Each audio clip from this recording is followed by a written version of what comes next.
Hi, I'm Nick. Welcome to my first video blog. Um, Basically, I'm going to tell you a little bit about myself and a little about what I do. Currently, I'm 21. I guess you could say semi-unemployed technically I'm not sure what this would be considered unemployment or employed technically. But what I do right now is I'm a volunteer, I guess you could say, or I'm not sure what exactly my title entails me. But right now I'm a member of the City of Detroit Community Emergency Response Team. And what CERT is, it's basically we're a group of volunteers. We are not first responders by any means. And I say that with all sincerity. We are not. I mean that in big caps, capital N-O-T, not considered a first responder and never will identify ourselves as a first responder. Basically, CERT is an acronym, Community Emergency Response Team. It is a thing of the Department of Homeland Security. And what we do is we're a group, we're trained in first aid, such as CPR, rescue breathing. We're trained in first aid, basic first aid. We're not trained in advanced first aid where you can we're trained, basically, CPR, AED, infant, adult, and child CPR, and performing CPR as any person should know how to do. We're trained in that. We are trained in fire suppression, as putting out fires, small fires, not a big house fire or warehouse. Most fires we basically can put out is if it is the size of a small regular wastebasket, like the kind you would have in your house, like just a little, little short, 2-foot tall wastebasket. Anything bigger than that, you shouldn't try and handle it. Basically, we're trained in that. We're trained in disaster psychology, knowing how to deal with people that have been through a traumatic experience or have been through some type of disaster. We've been trained, we have light search and rescue, not heavy search and rescue, where if we have a collapsed building, we go in. We're trained in light search and rescue. So let's say, if there's a tornado and we see a building still standing, and we do what's called size up, where if you see a building, you estimate, saying, okay, I got a 50 by 75 foot office that looks structurally sound, meaning that the building is safe to go into, that you'll be able to go in. If you have to remove people, you can do it without any problem. So basically that's what we're trained in. We're trained in first aid, fire suppression, light search and rescue, disaster psychology, and it's fun. I've been on the team for Detroit I've been a member, I should say, for 2 years this August, and I've had fun. I've never ever been called out, which is a nice thing, because we respond only to natural and man-made disasters, which is basically a man-made disaster would be a terrorist attack, or somebody who's been setting bombs off, or somebody's setting bombs off or something like that, some type of man-made, something that some person would cause, that would cause police, fire, and EMS and all them to send out. And a natural would be a tornado, like a twister, if you got a tornado that comes tearing through Detroit, or severe rain, or lightning, or whatever, depending on the severity of the incident. And one way the only time we will ever come out is you will see us if fire, police, EMS are all backed up. Say they're all off doing something in one area.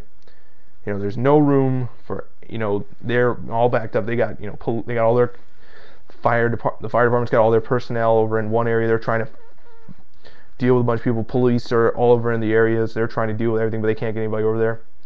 EMS has got all their paramedics, EMTs, what have you, all out.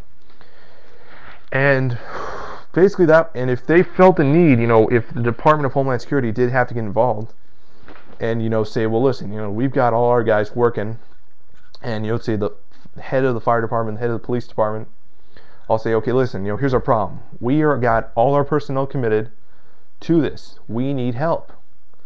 Of course, they could call in other agencies in the area, other city fire departments, police, but if they're also backed up and you got areas where there's a severe need for help, the Department of Homeland Security or our CERT team leaders would call us and say, hey, I need you out at such and such a place. Where you were trained is when we respond, first we check make sure, our family is all right. So, we make sure, family's okay, our house is okay.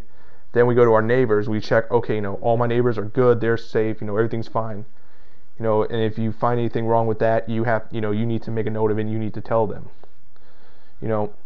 Third, then we check, the area that we're in, we check our house, let's say if I was in a twister, I could say if I had a twister come through the area, I could, I wouldn't go out as CERT, I would go out, and I would start checking houses, this would not be as a CERT thing, but it would be a, check the house. I would make sure, I go to each of my neighbor's houses, my house, and I'd make sure, hey, you guys okay, everything fine, do you need anything? And because pretty much all my neighbors know that I'm on the CERT team, so, they ever have a problem, or a question about CERT, they can, they come and ask me. And it's fun. Like I said, and it's good to know this, because one thing I feel that most people don't realize is that at any accident, or any type of emergency situation, the first person usually there is never ever a first responder. In a very rare chance, there could be some off-duty firefighter, off-duty paramedic, or off-duty police officer, firefighters, police, paramedics, what have you. And they would know what to do. But there's 99.9% of the time is that there are people that they see somebody choking, or there's a car accident, and there's a person with a gash on their head, or they're bleeding, or they're not breathing. And that's why I feel that everybody that not just you don't have to be a paramedic, you don't have to be a firefighter, a police officer, CERT, urban search and rescue, what have you, that you should have some type of first aid training and be qualified, because there's they're gonna that's something everybody I feel should learn. Because basically there could be that one person, for all your kid, let's say one day your kid's eating dinner and he just starts grabbing that throat like this, he's choking, and you're panicking, you don't know what to do, you're trying to call 911, they're sending somebody there, and if they can't get anybody within, and if your child collapses, it's not going to be pretty. Or if somebody's there bleeding, from their neck, from their head, from their mouth, where have you, that's, and if you do something, if you have your training, first aid or what have you, and you're able to, basically, get help, if you can assist some type of first aid into them, whether it be, applying pressure on a wound to stop the bleeding or what have you. If you can do that one thing, just that one little thing, to help somebody being first aid trained, that really could save a life. That person could, one day, they may have, a scar from it, but, they'll be able to say, I was in an accident, or I was choking, and this person, saved me. They knew what to do. And there's times where there are people who think they don't know what to do. They're just standing there. I've seen this happen before, where I've had to actually stop what I'm doing, go over and make sure that this person's all right. I've been at, I don't know, a couple accidents, I've been there when the fire department's just pulled up, so, there's not much I can do, they're already there with, the fire department, so, and that's something, because, there's a lot of people, they think, oh, this will never happen to me, but you never know. So, this is my first video blog. Thank you, and I hope to see you again.